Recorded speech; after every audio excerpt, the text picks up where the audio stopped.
네, 여러분 안녕하세요. 문학 목포 6호 북토크쇼 북적 목포를 읽다. 저는 오늘 사회를 맡은 유헌 시인입니다. 오늘 이 북토크쇼는 목포문화재단 유튜브 채널을 통해서 시청자 여러분과 만나겠습니다. 목포문화재단이 발간한 문학 목포 6호에는 시, 시조, 수필, 봉화, 소설, 평론 등 6개 장르 21명의 작품 200여 편이 수록이 되어 있습니다. 오늘은 그 중에서 6명의 시인을 만나보도록 하겠습니다. 여러분 기대를 해 주시기 바랍니다. 그럼 먼저 6인의 시인들 영상으로 만나보시겠습니다.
오늘 출연자들을 영상으로 먼저 만났는데요.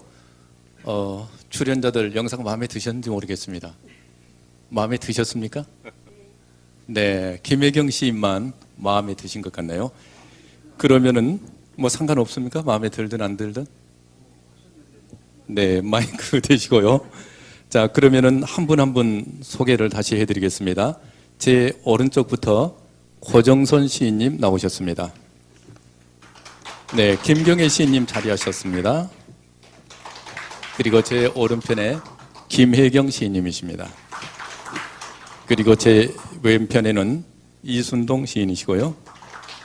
자, 시청자 여러분들이 보시기에 오른편입니다. 오른편에 이종숙 시인님이십니다. 그리고 오늘 유달예술타운 3층 공개홀에는 목포문인협회, 목포시문학회 회원 등 문인들뿐만 아니라 여러 시민들도 자리를 함께하고 계십니다. 감사를 드립니다. 자, 오늘 북토크쇼 제목이 북적 목포를 읽답니다. 그러니까 좀 떠들썩해도 괜찮을 것 같습니다. 즐겁게 이 시간 함께해 주시기 바랍니다. 그럼 먼저 입을 한번 방청객 여러분과 출연자들이 입을 한번 맞춰볼까요? 네, 제가 북적 그러면은 여러분들은 목포를 읽다 이렇게 하시는 겁니다. 네, 자, 북적 목포를 읽다. 네. 뭐 사전에 입을 맞춰보지도 않았는데 입을 짝짝 잘 맞추시네요. 자, 그러면은 먼저 우리 출연 시인들 근황부터 좀 여쭤볼까요? 요즘 어떻게 지내시는지. 고정선 시인님은 광양에서 오셨어요? 네, 오늘 아침에 광양에서 왔습니다. 제가 목포가 고향인데 제가 직장 때문에 광양으로 옮기고 나서 지금까지 그대로 살고 있는데요. 뭐 작가들의 근황이라는 게 뭐 특별한 게 있겠습니까마는 올 1월부터 4월까지 한 10편 정도의 청탁 원고를 처리를 하고 또 그동안에 다른 시인 작가들이 보내주신 책을 못 읽고 두었던 것을 하나씩 꺼내서 코로나 덕분에 밖에 나가는 일이 없으니까 그거 읽고 있고 또 작품을 하다 보면은 전문적으로 알아야 될 지식들이 많이 있어요. 그래서 요즘에는 우리나라 고미술에 대한 공부를 좀 하고 싶어서 그 오주석 씨의 그 옛그림 읽기라든가 또 이어령 교수의 한국인의 그 이야기 이런 책들을 지금 깊게 좀 읽어보고 있습니다. 네, 풍기는 모습 그대로 아주 고상한 취미 활동을 하고 계시네요. 사실이죠? 그렇죠. 자신 있으면 마이크를 대고 말씀을 하시고요. 네. 자, 옆에는 김경애 시인님은 요즘 여기저기 강의도 많이 하시고 무척 바쁘실 것 같아요. 안녕하세요. 목포역 블루스 김경애입니다. 사실 많이 안 바쁘고요. 요즘 그 유달산이나 목포 골목길 걸으면서 목포를 읽고 있습니다. 오늘 목포를 읽다잖아요. 그래서 미리 네. 그러니까 예전에는 우리가 여행을 잘 못 가니까 요즘은 제가 가까운 곳을 가는데 똑같은 길로 안 가려고 노력하고 있거든요. 그러니까 안 가본 길, 뭐 그런 곳을 가니까 갈 때마다 또 그 고운 시내 그런 것도 있잖아요. 내려올 때 보았네, 올라갈 때 못 본 긋고 그런 의미로 제가 그속그속 잘 다니면서 네. 목포를 잘 읽고 있습니다. 네, 고은 시인의 시를 인용을 하신 거죠? 맞습니까? 틀린가요? 네, 박사 지금 과정에 있기 때문에 잘 아실 것 같습니다. 옆에 김혜경 시인님 아주 우아한 모습으로 앉아 계시네요. 조금 우아하고는 거리가 먼데 그렇게 봐주셔서 고맙습니다. 안녕하세요. 저는 시와 삶을 하나로 살아내려고 노력하는 김혜경 시인입니다. 요즘 목포 근교로 이사를 해서 조그만 텃밭이 하나 생겼어요. 거기에 이제 상추도 심고 고추도 심고 이제 갖가지 이제 이렇게 우리의 먹거리들을 심으면서 그런 생각을 해보았습니다. 식물도 사람 사리와 같다는 생각을 해보았습니다. 그리고 제가 시를 쓴다고 하면서 참 몰랐던 게 너무 많았어요. 이렇게 새싹이 나오면 이게 곡식의 새싹인지 잡초의 새싹인지 그걸 구별을 못했더라고요. 그래서 요즘 참 그런 것을 배워가는 중입니다. 그 알아가는 것도 참 재밌더라고요. 사람 사리와 너무 닮아서요. 제 근황입니다. 직접 텃밭도 읽으시나요? 예. 네. 텃밭을 가꾸시는 분들은 그게 얼마나 어려운지 해본 사람은 압니다. 손톱을 자르기 전에 손톱이 달아요. 왜냐하면 농사를 많이 하는 사람들은 그거를 네. 기계로 하지만 조그만 텃밭을 가꾸는 거는 다 사람 손으로 해야 하거든요. 그래서 식물과의 그 호흡, 정말 저는 사과가 왜 아픈지, 사과나무가 얘가 왜 아프지? 그런 것들을 하면서 인간과의 이렇게 소통도 중요하지만 참 그렇게 우리가 먹고 있는 그런 과일이나 나무들과의 소통도 네. 참 재미나게 지금 나무들을 읽어가고 있습니다. 역시 전원생활 농촌에 사시지만은 시인다운 시인의 본분을 잃지 않고 그렇게 사신 것 같아요. 그렇게 봐주셔서 고맙습니다. 저도 강진 올출산 아래 한옥마을에서 살고 있기 때문에 저도 어떻게 보면 저는 이제 산촌에 사는데 전원생활이나 마찬가지인데 텃밭은 제가 가꾸지 못하거든요. 그래서 저는 이제 매 특별한 일이 없으면은 오전에는 녹차밭 지나가지고 올출산 경포대 계곡까지 걸어갔다 옵니다. 그러면은 1시간 30분에서 한 2시간 정도 이렇게 운동을 하고요. 그리고 이제 월요일에는 강진의 그 시문학파 기념관이라는 곳이 있는데 거기에서 영랑예술학교에서 시를 좀 가르치고 목포대학교 평생교육원에서는 수요일 날 시조를 좀 가르치고 있습니다. 그래서 저는 그냥 그렇게 저도 살고 있습니다. 옆에 이순동 시인님 계시는데 이순동 시인 같은 경우는 지금 목포 문인협회 또 목포 시문학회 어떻게 보면은 이순동 시인이 없으면은 참 어려울 정도로 굵직굵직한 일을 많이 해요. 네. 네, 살림을 해요. 마이크가 안 나옵니다. 네, 마이크를 혹시 안 켜셨나요? 켰는데요. 네. 그러면은 마이크 좀 켜주세요. 이종숙 시인부터 일단 근황을 듣고 제가 마이크 한번 점검해 보겠습니다. 모두 바쁘실 텐데 이 자리에 함께 해주셔서 먼저 감사드립니다. 저는 이제 여성복 대리점을 오랫동안 하다가 몇 년 전에 이제 접고 참 룰루랄라 남편도 퇴직하고 해가지고 뭐 아들이 미국에 사는데요. 거기도 여행도 가고 유럽도 다니고 참 좋았습니다. 그런데 이제 뜬금없이 코로나 이 바람에 삼돌이와 삼순이로 살고 있는데 새끼를 챙기는 일이 정말 힘들거든요. 여러분 여기 주부들은 모두 공감하실 거예요. 남편이 모임 있다고 하면 나는 뒤돌아서서 박수 쳐요. 오늘은 내가 자유구나 하고. 그래도 이제 어쩌겠습니까? 모두가 힘들 때니까 이제 독서하고 운동하고 또 이제 시가 나에게 찾아와 주면은 시를 쓰고 그날 아무 탈이 없는 삶에 매일 감사하는 게 정말 이렇게 큰 일인지 몰랐어요. 정말 감사하면서 사니까 또 오늘같이 여러분들과 대면할 수 있어서 너무 좋습니다. 앞으로도 열심히 쓰겠습니다. 감사합니다. 네, 이정숙 시인님은 그야말로 인생 2막을 멋지게 재밌게 살고 계신 것 같아요. 본인이 그렇게 자랑을 또 많이 합니다. 그래서 저희들도 그런 것으로 안 알고. 하는데 왜 나를 짚고 가십니까? 그리고 우리 그 문학 단체 카톡에 보면은 그 영산호 그쪽 나주 가는 길 요쪽에 자전거도 이렇게 타고 남편과 그런 사진도 올리고 그래서 참 멋지게 사신다 그런 생각하셨는데 옆에 또 근처에 도립도서관이 있는데 거기 가서 그렇게 또 많은 책을 본다고 들었습니다. 그래서 머리가 그렇게 하얘졌나요? 아마 좀 영향이 있는 것 같습니다. 네네. 차츰 더 말씀을 듣도록 하겠고요. 자, 이순동 시인님 다시 얘기 들어볼까요? 네. 저는 뭐 내세울 게 없고 짧게 인사를 하죠. 반갑습니다. 이순동입니다. 마이크가 안 나오는 것 같은데 아직도. 네, 나와요? 마이크 잘 나오고 있습니다. 나한테만 그렇게 들린가 보네요. 저는 그 목포 문인협회 사무국장으로 활동을 하면서 목포 신문학 등 문학 활동을 하면서 열심히 청작 활동을 하고 있습니다.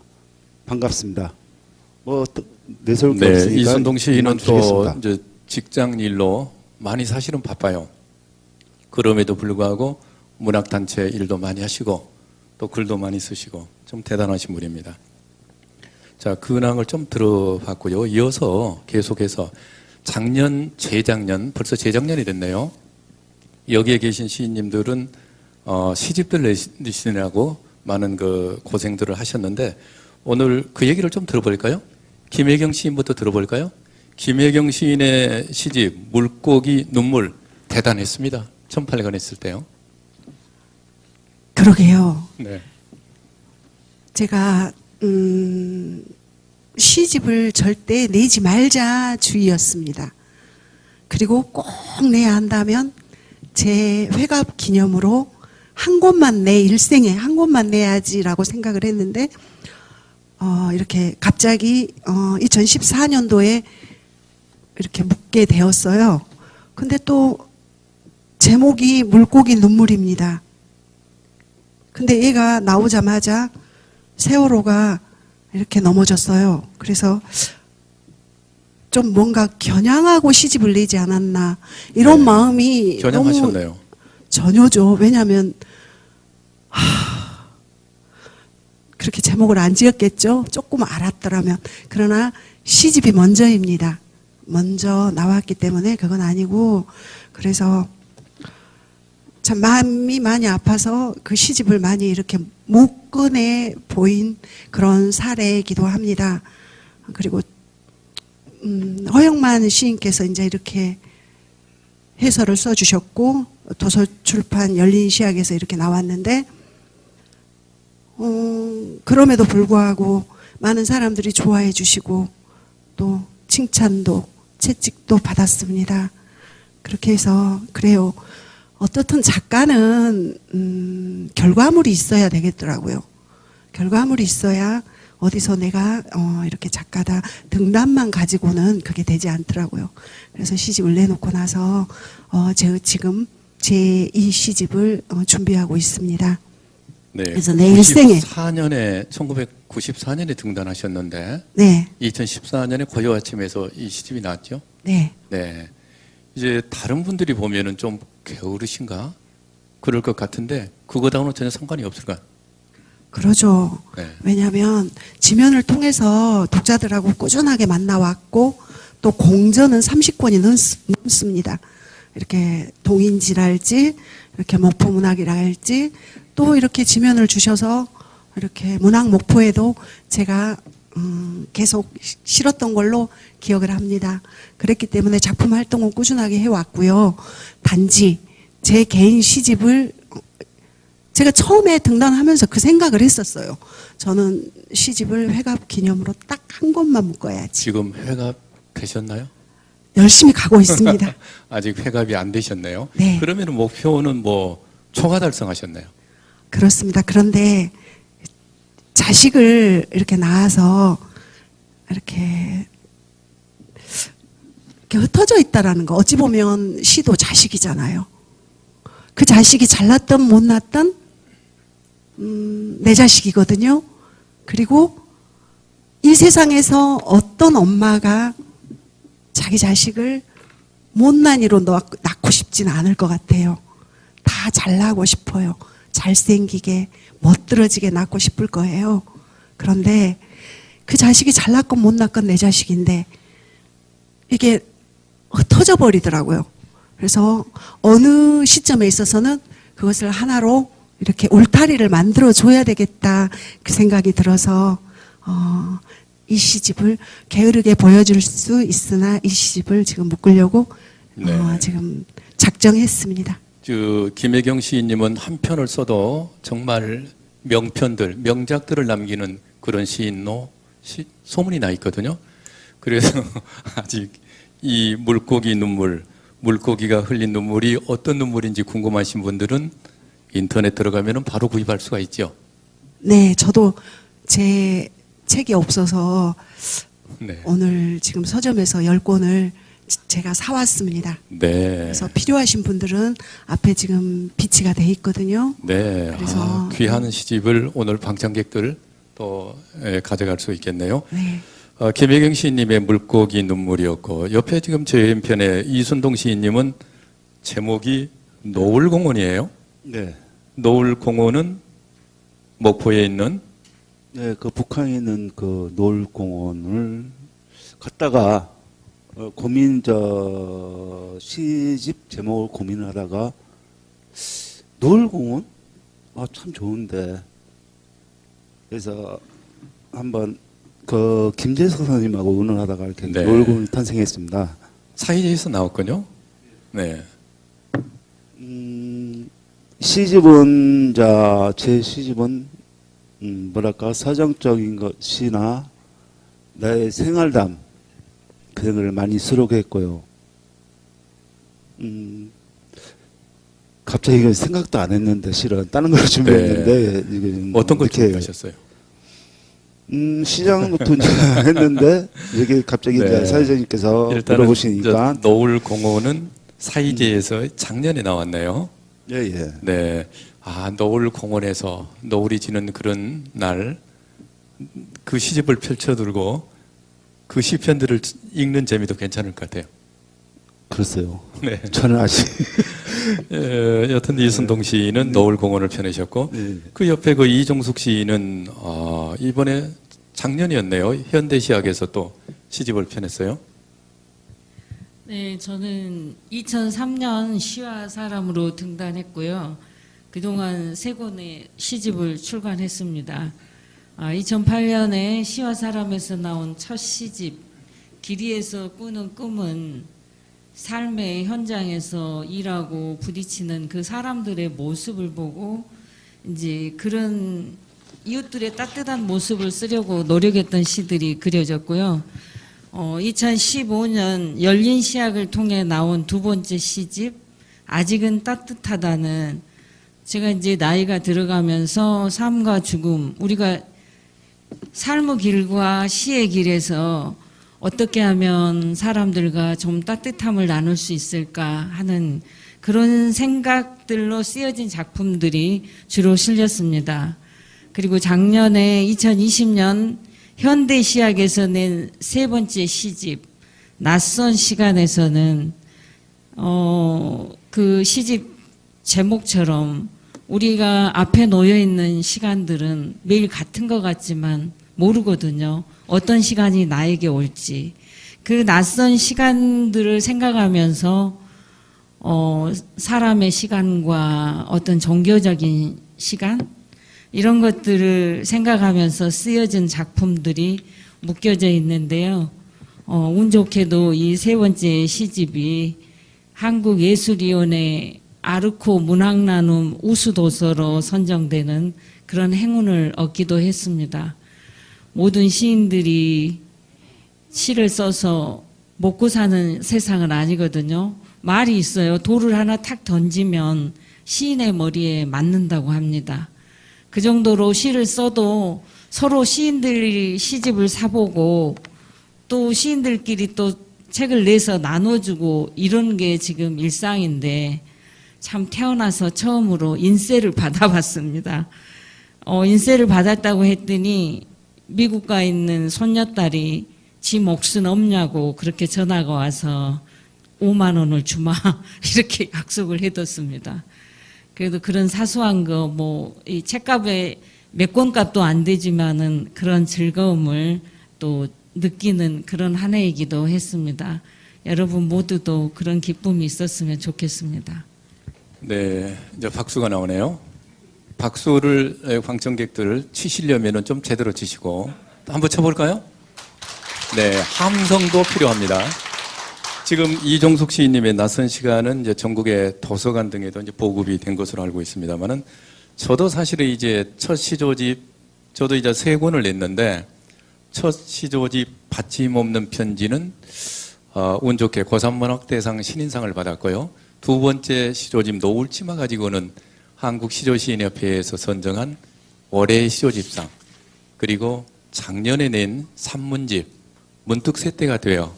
이것도 한국문화예술위원회 아르코 우수도서에 선정이 돼서 저도 전국의 도서관에 들어갔고 인쇄도 좀 받았고 그리고 2쇄 발행했습니다. 네. 이거 참 네, 엎드려서 절 받네요. 자, 이번에는 고정선 시인은 등단하신 지 오래되셨고 처음에 아동문학으로 등단을 하셨어요? 앞에서 박수를 많이 받으면 뒤에서 얘기하는 사람이 여간 부담스럽습니다. 이따 저도 좀 못하더라도 제 뒤에 이게 김경희 시인까지 같이 있는데 박수 좀 쳐주십시오. 저는 이제 등단 35년 됐는데요. 문단에 들어온 지 총 5권의 제 작품집을 냈네요. 5권 중에서 최근에 출판한 작품집 2권만 소개를 해드리겠습니다. 예, 지금 이게 이제 보여드리는 게 2019년도 문체부, 문화체육관광부하고 한국장애인 문화예술원 그 창작지원금 수혜작가로 선정이 돼가지고 처음 시집하는 시조집 눈물이 꽃잎입니다. 눈물이 꽃잎입니다. 이걸 이제 그 총 80편 정도의 시도가 여기 실려 있거든요. 그리고 이제 제 시집을 제가 칭찬하려면 좀 그러잖아요. 그래서 이제 이 뒤에 보면은 시집마다 그 평론가들이 평론을 좀 해주거든요. 그 중에서 제가 한 줄만 읽겠습니다. 이 시조의 정형에 따라 정년 압축된 서정이어서 그 울림 또한 크고 지극한 시도집입니다 하고 이렇게 평을 해주셨거든요. 너무 좋게 써준 것 같아요. 그리고 이제 이거는 작년에 냈던 동시조집, 동시를 시조의 율격에 맞춰서 쓴 시조집입니다. 제목이 아이들도 읽기 쉽게 하기 위해서 개구리 단톡방이거든요. 네, 이 책은 전남문화재단 지원금을 받아서 지었는데요. 작품을 좋다고 그래야 되는데 처음 책 보신 분들이 표지화가 그림이 참 좋다고 안에 사파도 그림이 좋다고 그러더라고요. 그래서 좀 서운했는데 그려주신 분이 우리나라 그 수채화협회 이사장으로 계시는 윤기령 화백님이 도움을 주셨어요. 그리고 이 시조라는 게 우리나라 고유의 장르거든요. 이걸 이제 세계화 시키기 위해서 여러 가지 노력을 하고 있는데 거기에 좀 이력을 담당한다 그래가지고 요 중에서 제가 10편을 뽑아가지고 제 누이 동생의 협조를 받아서 영작으로 10개를 실어놨습니다. 근데 이게 독자들이 이게 잘 봐주셨는가 모르겠습니다만은 의외로 이 호응이 좀 있어가지고 동시접집 치고는 좀 드물게 두 번째 인쇄에 들어갔습니다. 그래서 이제 출판사 연락을 받고 있는데요. 이 인쇄 정리가 이제 올 연말쯤에 다 끝나고 나면은 여기 계신 분들하고 또 앞에 앉아 계시는 우리 회원님들하고 같이 해서 희망하시는 분들에게 이제 술 한잔 살 준비를 하고 있습니다. 그리고 제가 오면서 광양에서 오는데 그냥 몸만 달랑달랑 오기가 좀 그렇잖아요. 그래서 가방이 좀 묵직하는 게 좋을 것 같다 그래서 책을 5권씩 10권을 가지고 왔거든요. 근데 이제 저 앞에다 놔두고 드리려고 하다가 기왕이면은 제가 자필 성함을 써드리고 드리는 게 좋을 것 같아서 여기다 이렇게 놔뒀습니다. 이따가 나가시면서 이 책을 꼭 필요하신 분이 계시면은 오셔서 말씀하시면 이제 제가 성명 기재해서 증정하는 걸로 하겠습니다. 감사합니다. 아니 그 유명한 개구리 단톡방 이게 바로 이제 표제신데 표제 동시죠. 이거 한번 잠깐 낭송할 수 있습니까? 개구리 단톡방이요? 네. 이거 보지 마시고. 아니 근데 우리가 작품을 잘 안 외워요. 네. 그냥 이따가 제 작품 낭송할 때 다른 걸로 아니 할게요. 아니요. 예, 지금 예. 한번 보게요. 네. 이따는 다른 작품 하는 거 아닙니까? 좌우지간에 단톡방이 네. 요즘 우리 많이 쓰잖아요. 봄 되면 경칩이 지나면 사방돼서 개굴개굴 하길래 그렇게 표현을 해봤습니다. 여튼 대단한 시인입니다. 사회자의 말을 듣지 않는 그런 출연자도 있네요. 일단 뭐 다음에 듣도록 하고요. 옆에 이제 김경희 시인님 하실 말씀이 많을 것 같아요. 아니요, 지금 앞에서 다 상 받고 2세 들어갔다고 그러고 또 술 산다고 하니까 반응이 좋잖아요. 근데 저는 두 시집이 있는데 첫 번째 시집은 가족 사진이고요. 두 번째 시집은 목포역 블루스입니다. 상은 받지 못하고 전남문화예술재단의 지원금을 받아서 두 시집 다 냈습니다. 첫 번째 시집은 2015년도에 나왔고요. 말 그대로 가족 사진이잖아요. 읽어보면 저의 가족사가 다 드러나가지고 어떤 독자가 그런 얘기를 하더라고요.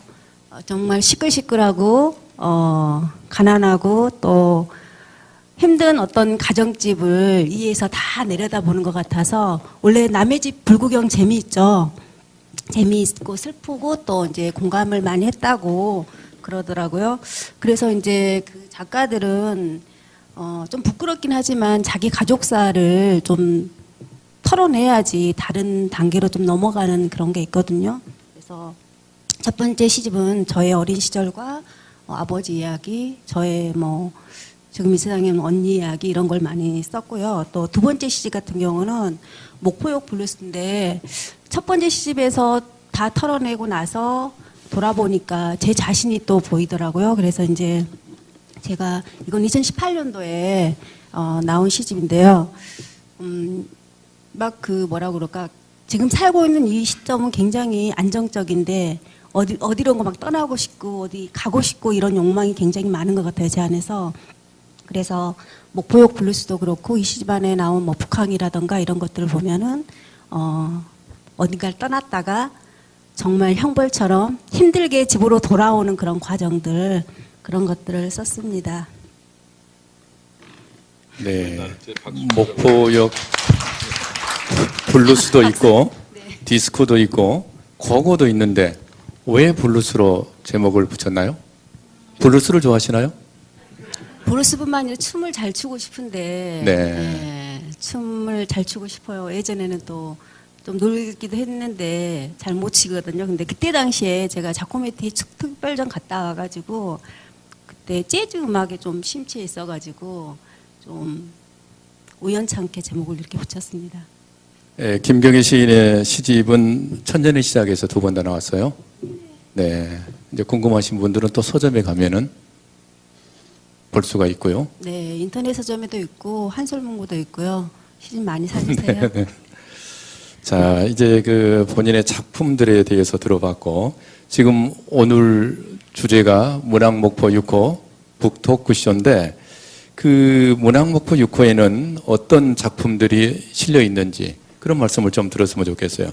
문학목포 6호에는 시시조의 경우는 한 12세 작품씩 그렇게 실린 것으로 알고 있거든요. 각각 어떤 작품들이 실려 있는지 좀 알아볼까요? 먼저 이종숙 시인부터 말씀을 좀 소개를 해 주시겠습니까? 네, 저는 이제 문학목포잖아요. 그래서 문학목포 6호에는 주로 그 문학목포답게 목포에 관계된 시를 썼던 것을 주로 올렸고요. 목포 사람 아직은 따뜻하다. 광화문 촛불, 낙엽, 아리랑 고개에서 보내는 편지, 그 여자 옥단이, 함께하는 지금 등 총 12편이 실렸어요. 시의 제목에서 이게 느끼실 수 있다시피 처음에도 말씀드렸지만은 문학 목포답게 목포에 관계된 작품이 한 반틈 되고요. 나머지 한 반틈은 우리가 일상생활에서 늘 접하고 또 그 마음에 얻어지는 것들을 그냥 이제 시로 썼습니다. 그래서 이제 앞으로도 또 다른 시인들도 문학 목포에 이제 글을 게재할 기회가 돌아가면서 다들 생길 건데요. 우리가 이렇게 이런 글을 쓰면서 우리 목포에 대한 것들도 재차 한번 생각해 보고요. 목포 사람으로서의 자긍심 같은 거 그런 것들도 잘 이렇게 평소에 글로 남겨두셨다가 이런 또 문학 목포 이런 기회가 됐을 때 기왕이면 다른 시도 좋지만 문학 목포니까 목포에 관계된 좋은 작품들이 많이 나왔으면 좋겠습니다. 저도 앞으로도 계속 목포에 더 애정을 갖고 목포에 관계된 시를 쓰도록 노력하겠습니다. 네, 이종숙 시인님의 시는 목포 하니까 또 박수가 나오네요. 네, 여기 다 목포입니다. 질투하지 이종숙 마십시오. 시인님의 시는 제목만 들어도 정말 목포의 정서가 짙게 빈 그런 시들 같네요. 목포 하면은 또 이순동 시인 빼놓을 수 없죠. 저는 참 순진한가 봐요. 네, 엊그저께 선생님이 만나고 간단하게 소개해줬고 진짜 간단하게 아니, 만들어놨거든요. 지금 원래 간단하게 하게 돼 있습니다. 아, 나 이렇게까지 준비하신지 진짜 깜짝 놀랐어요. 아니, 뇌물을 써야 돼요. 이순동 시인님. 예. 뇌물을 써야 돼. 뇌물. 아니, 아, 지금- 그런 거예요? 아, 우리 사연님도 나 그냥 지금 맨입으로 안 써도 아니, 믿을 수가 없어. 이종숙 시인이 잘못하신 거예요. 이순동 시인은 그대로 하시면 됩니다. 간단하게. 그래요? 네, 예. 죽을 죄를 졌습니다. 아, 저는 그 목포 문학 작품의 그 목포요. 그리고 내 주민등록 본조지가 그 금화동 3번지군요. 그 외에 한 11편을 목포 문학에 실었습니다. 네. 문학 목포에. 죄송합니다. 그러셨군요. 예, 감사합니다. 네. 저도 춘소를 읽다, 너울치마, 상공의 노래, 이런 한 13 작품 정도 이제 실었고요. 김혜경 씨는 어때요? 저도 한 12작품 정도 실었습니다. 네. 시는 비슷하네요. 네. 편수가. 편수는 이제 지면이 정해져 있어서 네. 거기에 맞추다 보니까 아마 대략 12편 정도 될 것 같습니다. 살아낸다는 것은 속옷에는 단추가 없다. 신들의 정원, 양화진 선교사 묘역에서 등 12편입니다. 네. 이제 문학 목포에는 사실 이제 목포에 거주하는 시인들뿐만 아니라 일단은 목포의 문학단체에 가입돼 있는 사람들, 서울 사람일 수도 있고, 제주도 사람일 수도 있고, 이런 사람들의 작품이 전부 실려 있거든요. 그래서 목포 문화재단에서 지금 6호까지 발행을 했는데, 문화재단에서 정말 큰 일을 하고 있다는 생각이 들어요. 우리 문화재단을 위해서 박수 한번 칠까요? 네. 김경희 씨는 어떻습니까? 문학 목포니까 저도 목포 관련된 시를 발표를 했고요. 12편 했습니다. 목포역 블루스라든가 뭐 북항 그리고 말없이 빗소리를 들었다 꽃길을 걸었지. 꽃길을 걸었지는 이제 이쪽 유달산 아래 골목길 걸으면서 썼던 작품들 기타. 네. 그리고 이제 고정선 시인은 광양에서 지금 광양에 살고 계시는데도 문학 목포에 실어줬거든요. 목포 문화재단이 참. 복 받으실 겁니다. 네. 책 다 받으셨죠? 이거 들어오시면서요. 212쪽부터 제 작품이 실려 있는데요. 시조 11편, 동시조 1편에서 12편이 실려 있습니다. 모든 내용으로 보면 이제 목포문학상 남도작가상 받았던 작품 목포 소재로 한 2작품하고요. 그 다음에 이제 저희 어머니가 돌아가신 지 1년이 됐어요. 그래서 어머니를 그리는 그 작품하고 그 다음에 세상살이를 저 정도의 나이에 보고 있을 때 느껴지는 그 연민이라든가 또 자연을 소재로 한 작품들을 나머지 9편 이렇게 해서 작품이 실려 있습니다. 나중에 댁으로 돌아가시면은 호환한 장소에서 펴놓고 한번 봐주시면 고맙겠습니다. 네. 그러면은 일단 제목만 이렇게 말씀을 하셨는데, 시작 노트라 해야 될까? 한 작품씩만, 어떻게 해서 이런 작품을 쓰게 됐는지 그렇게 좀 설명을 해 주시고, 직접 또 낭송까지 해 주시면 좋겠네요. 이번 순서는 김경애 시인께서 해 주시겠습니까? 그 시작 노트를 그 영상으로 나온 거 하지 말라고 또 하더라고요. 근데 저는 그냥 그걸로 할게요. 목포역 블루스 할게요. 목포역 블루스가 지금 이 책 속에서는 30쪽에 있는데요. 그 자코메티 2018년도에 자코메티 특별전이 서울에서 있었거든요. 그래서 그거 보러 가고 갔다 오면서 대체적으로 제가 여행을 갈 때 혼자 가는 걸 굉장히 좋아하거든요. 그래서 혼자 여럿이 가면은 좋기도 하지만 혼자 갈 때 시를 한 편씩 제가 쓰게 되더라고요. 그래서 될 수 있으면 좀 혼자 가려고 하고요. 그래서 거기 갔다 오면서 이제 썼거든요. 근데 최근에는 혼자 멀리 여행 가는 게 좀 쉽지 않더라고요. 그래서 뭐 여럿이 뭐 마음 맞는 친구들하고 가는 어떤 또 기쁨을 누리고는 있는데 목포역 블루스 낭송을 한번 해볼게요.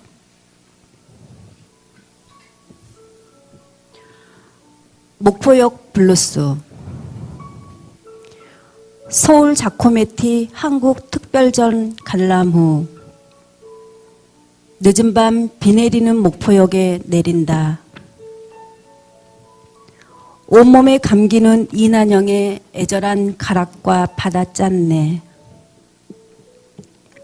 잠깐 정신을 놓았을 뿐인데 다시 목포역이다. 더 가고 싶어도 갈 수 없어 멈춰선 자리. 버리고 싶은 날들이 서스라치듯 놀라 하나둘씩 항구의 등불로 켜진다. 혼돈과 멀미, 불안한 시선과 고독한 눈빛. 돌아올 수밖에 없다는 것은 얼마나 큰 위안이자 형벌인가. 부둣가 저편에서 들려오는 눅눅한 목소리에 밀려 나의 발걸음은 제자리를 맴돈다. 갈 곳이 없어 헛도는 것은 아니다. 뜨겁던 사랑이나 지독한 이별도 물기처럼 사라져 강파르게 마른 채로 쓸쓸히 걸어가는 사람. 아무도 기다리지 않는 역에서 끝내 생활 속으로 들어가지 못하고 나는 비 맞는 비파나무처럼 늦은 시각까지 역 대합실에 서 있다. 네, 정말 애잔하고 막막하네요. 목포역 광장이든 대합실이든 그쪽 그 상황이 그림처럼 이렇게 다가오네요. 목포역 블루스였고요. 김혜경 시인님은 어떤 작품을 좀 소개를 해 주시겠습니까? 사실 여기 있는 분들이 전부 다 그러셨을 것 같아요. 이렇게 자막에 있는 시의 시작 노트를 좀 써달라 하지 않았나 생각해서 그걸 열심히 써왔는데 저도 역시 문학목포에 실린 빙벽이라는 시를 낭송을 하겠습니다. 먼저 이 시를 이해하는 데는 시작 노트가 먼저 되어야 할 것 같아요. 어느 날 문득 한 20년에서 25년 살았을까요? 출근하는 남편을 보니까 그 맨손으로 얼음벽을 오르는 것 같다는 생각? 그 생각이 들면서 참 나는 가족에 대해서 글을 많이 참 쓰지 않았구나 하는 그런 생각을 하게 되었어요. 그리고 이 글을 써놓고 많이 울었습니다. 남자의 가야만 하는 그 길이 참 쉽지만은 않구나 싶어서 그런 울었던 기억이 있습니다. 그러면 이거는 저의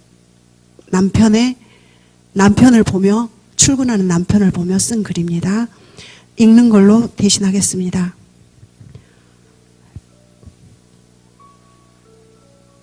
빙벽. 맨손으로 빙벽을 오르는 사내가 있다. 그가 가진 도구는 손가락 끝의 체온과 여기까지 달려온 두꺼운 발바닥이 전부다. 꽝꽝하게 얼어붙은 수직의 폭포 아래 안전장비를 갖춘 이들이 꿈꾸는 정상이라는 게 모름지기 이래야 된다는 듯 어제의 사내이고 오늘의 타인들 얼굴이다. 한 땀 한 땀 술을 놓듯 빙벽을 손끝으로 녹여 오르는 사내. 처음에는 맑은 눈물처럼 고이는 물방울이었다가 점차 붉은 꽃이 되어가는 사내의 손끝이 닿았던 자리. 정상은 멀고 아직은 36도 5부의 따뜻한 피를 빙벽에 수놓고 있다. 네. 감사합니다. 정말 대단한 내공의 작품이네요. 빙벽이라는 제목만 듣고는 이게 어떻게 남편에 대한 글일까, 가족에 대한 글일까 그렇게 생각하셨을 텐데 의외로 이렇게 남편에 대한 글이었어요. 정말 좋은 작품을 함께 감상을 했습니다. 이순동 시인님은 왜 웃으세요? 제대로 준비하셨을까요? 예, 네. 제대로 준비한 게 아니라 그냥 대충 했습니다. 저는 참 바다를 겁나게 좋아해요. 바다로 이제 가다 보면 어쩔 때는 이제 힘들 때나 가끔 어지러울 때 저 바다로 나가면 그 바닷바람 쐬면은 참 시원하고 마음이 편해집니다. 가끔 세상 이야기가 들려오면 멀미가 날 때면 그래서 나는 바람을 쐬러 사막도나 대만도를 찾아가고 바다를 보고 있으면 스쳐간 세월들이 생각납니다. 어느 순간 나도 모르게 큰 바다에 떠있게 됩니다. 배를 타면 새가 되고 바람이 되고 파도가 되어 살아가는 것을 느끼게 됩니다. 그러다 보면 나도 모르게 모든 걸 잊고 살아갑니다. 시 제목은 미소를 품은 목포 앞바다. 낭독하겠습니다. 미소를 품은 목포 앞바다. 이순동. 바다는 바람으로 파도를 만들길 좋아합니다. 파도의 소리로 시작된 물보라가 밤새 갯바위를 헐었고 거친 파도는 섬의 모습을 만들었죠. 부초는 바닷물에 해적일 정도로 움직이고 높이를 가늠할 수 없는 파도가 부서지면 바람 소리가 들립니다. 파도 사이로 빠져나가는 새들 바라보다 기억도 잊은 당신 미소가 떠올랐고 지금 창밖은 따사로운 바람의 장기침만 가끔 불고 있네요. 눈 감으면 흔들리는 뱃속의 홀로 나는 휘청이는 몸으로 세상을 봐요. 그래야 부드럽게 멀미를 밀어내고 슬픔과 미소를 구분할 수 있습니다. 햇볕으로 조용히 세상을 옮겨놓을 수 있는 목포 앞바다는 나의 삶이 숨쉬는 고향입니다. 감사합니다. 네, 이순동 시인이셨는데 참 따뜻한 시인이라는 그런 생각이 돼요. 우리 이순동 시인은 지금 데스크 앞에 뭐랄까 시인들을 소개하는 그런 글귀가 있어요. 이순동 시인 앞에 뭐라고 지금 적혀 있는지 알고 계십니까? 기억은 하겠죠. 네. 장독대에 누운 네. 따뜻한 시인이가? 아니 그러니까 제가 들어오면서 봤는데 짱 따뜻한 시인이라고 그렇게 적혀 있대요. 그래서 참 따뜻한 시인이라는 생각이 들고요. 그 이제 저 같은 경우 이제 저희 집에 오신 분들은 보셨는가 모르겠는데 저희 집 거실에 오면은 천학이라는 그런 이름이 붙은 상감청자, 고려 상감청자가 하나 있습니다. 그래서 저 같은 경우도 지금 여기 230페이지에 천학 날다 이런 이제 작품이 있는데 그걸 저도 간단히 좀 말씀을 드릴게요. 이제 천학이 이렇게 천학이라는 것은 천마리 학이란 얘기거든요. 천마리 학이 그려진 큰 도자기인데 제가 이제 어느 날 갑자기 야 정말 이게 천마리가 맞아? 그런 생각이 들어서 이렇게 보니까 25마리씩 40줄이든가 이런 식으로 해서 곱하니까 천마리가 딱 맞아요. 그래서 이제 그때 이렇게 관심을 가지면서 이렇게 응시를 했더니 어느 날 그 천학이 부두둑 하면서 날아가는 거예요. 제가 날아가는 모습을 본 거죠. 시인의 경우는 보이지 않는 것도 보고 들리지 않는 것도 들으라고 그랬는데 새가 날아가는 모습을 보고 또 푸드득 일제히 흰깃을 치며 날아가는 그런 모습을 봤거든요. 그러면서 제가 이제 이걸 시조를 하나 썼는데 이제 시조는 초장, 중장, 종장이 있고 이 시조는 초장, 중장, 종장, 초장, 중장, 종장 연시조인데 여러분들 다 뭐 그러시겠습니다만 시를 이해하려면은 먼저 거기에 나온 시어 단어들부터 이해해야 되는데 제가 그 안에 있는 인걸불 시인들은 많이 합니다. 인걸불 이글이글 숫덩이처럼 타는 빨간 불 인걸불 뭐 그 안에 또 태토라고 있습니다. 도자기를 만들 때 쓰는 올려가 되는 그런 흙이 태토고 이 시조 안에 보면 상처가 상처를 보듬는 이런 게 있어요. 이것은 무슨 말이냐면은 상감청자니까 도려내고 불로 또 구워서 상처가 상처를 보듬는 또 옹이 같은 옹이라는 것은 나무에 이렇게 있을 때는 정말 볼품이 없죠. 그렇지만은 옹이 그 자체는 사랑과 희생의 최고의 결정체죠. 그래서 제가 옹이 같은 만월 한 점 이렇게 표현을 했는데 저도 한번 저는 외워보겠습니다. 그대로 천학 날다 유헌 인걸불 입에 물고 열반에 들었는지 태토는 말이 없고 쇠소리만 요란하다. 상처가 상처를 보듬는 옹이 같은 만월 한 점. 천년 전 왕조가 다스린 불의 비사. 물레 칭칭 감긴 밀소를 펼쳐들자 일제히 흰 깃을 치며 날아가는 새떼들. 네, 고정선 시인님 자기 작품은 이렇게 좀 외워야 되는 거 아닙니까? 네. 잘하셨어요.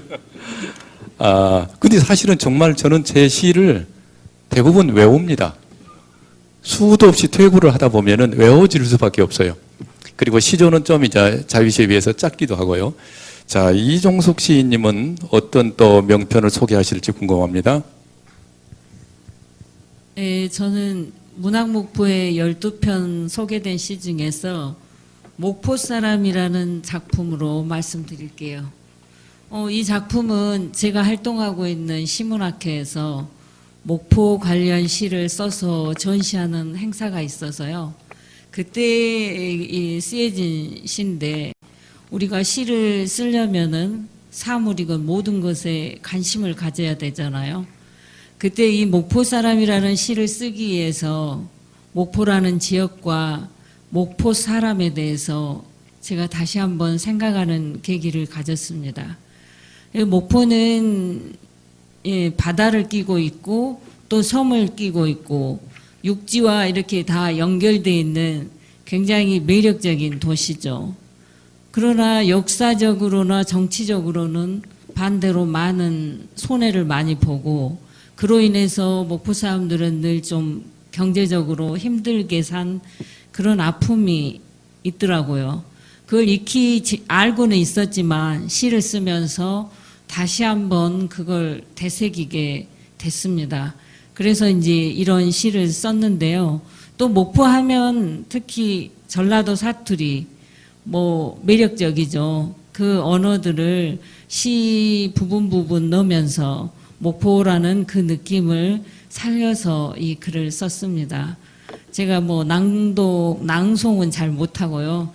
그냥 슬슬 한번 읽어볼 테니까 그 읽으시면서 여러분들도 목포 사람으로서의 사랑과 또 목포라는 우리 지역에 대해서 다시 한번 생각해 보셨으면 좋겠습니다. 목포 사람.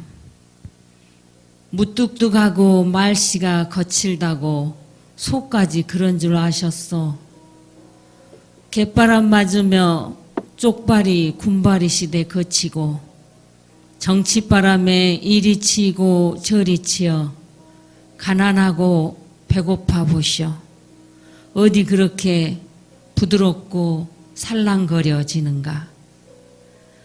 그래도 속은 상추 속잎보다 여려서 눈물 많고 웃음 많으니 만난 것 한 보시기만 있어도 앞집 뒷집 옆집 나누고 손맛은 또 얼마나 좋은지 목포 사람이 조물락거려서 맛없는 것이 없지라. 입으로 하는 친절이 어디 친절이다요. 사기꾼 치고 부드럽고 친절하지 않은 사람 없고 정치하는 사람 치고 가짜 친절이 넘치지 않은 사람 없습니다. 그러니까 부디 겉보지 말고 투박한 속에 변치 않은 따뜻한 친절을 보시고 자주 목포로 오시쇼. 경치 좋고 만난 것 많은 이런 데가 어디가 있겠소. 알았제라? 모두 알았죠? 네, 알았습니다. 정말로 아따 조합이요. 진짜 좋네요. 가장 조합으로. 목포다운 시네요. 네, 이게 세 번째 시집의 시였는데 많은 분들로부터 전화를 받았습니다. 아니. 이 출항에서 사시는 목포 시인들이 이렇게 고향에 대해서 다시금 생각할 줄 몰랐다고 고맙다고 그러시더라고요. 그래서 덕분에 저도 되게 기분이 좋았습니다. 아니, 지금 이게 목포시에서도 보고 또 시장님도 이거 보실 텐데 목포를 확실히 피하라는 그런 목포 사람들의 정을 놀이하는 그런 시네요. 저희가 이렇게 봤을 때는 옆에 이순동 시인을 모델로 한 그런 작품이 아닌가. 요새 생각이- 조금 변하긴 변했어요. 네? 옛날보다 인심이 좀 변하긴 변했는데 네. 그래도 목포는 아직 좋더라. 우리 그 고정선 시인께서는 신안이 고향입니다. 그리고 목포에서 오래 사셨는데 지금 광양에서 사시는데 언제 목포로 이사는 오시나요? 이제 와야죠. 와야죠. 네. 그리고 술도 목포 와서 드셔요. 항상. 네, 와야죠. 네, 생막걸리 드시고 술 드시고 싶으면 목포 오시고 문학 활동도 목포에 사시고. 네. 자, 그러면 지금까지 문학 목포 6호 관련 얘기로 말씀을 나눴습니다. 잠시 후 2부에서는 오늘 출연하신 나안 시인들의 했는데. 조금 아. 먼 데서 왔다고 빼보여. 그래요? 오늘은 그러면은 뭔 일일까? 이런 경우는 낭송을 살짝 넘어갈 수도 있는데 그걸 꼭 기어이 하시려고 그러네요. 봐주시오. 네. 그러면은 얼마나 잘하시는가 한번 여러분 박수로 청해 듣겠습니다. 아유, 감사합니다. 오늘 북토크쇼에서 신앙송 한다고 그랬더니 독자 한 분이 이 작품 좀 낭송해 주면 안 되겠느냐고 연락이 와서 고른 작품입니다. 217쪽에 보면은 이 용접이라고 되어 있는 작품인데요. 그분 말씀으로는 그냥 다 아는 이야기인데 묘하게 마음을 좀 아리게 하는 그 뭔가가 좀 있어서 여러 번 읽게 된다고 그러시더라고요. 근데 저야 기분이 좋은 말인데 여기 와 계시는 여러분도 똑같이 그렇게 기분이 좋으실지 모르겠습니다.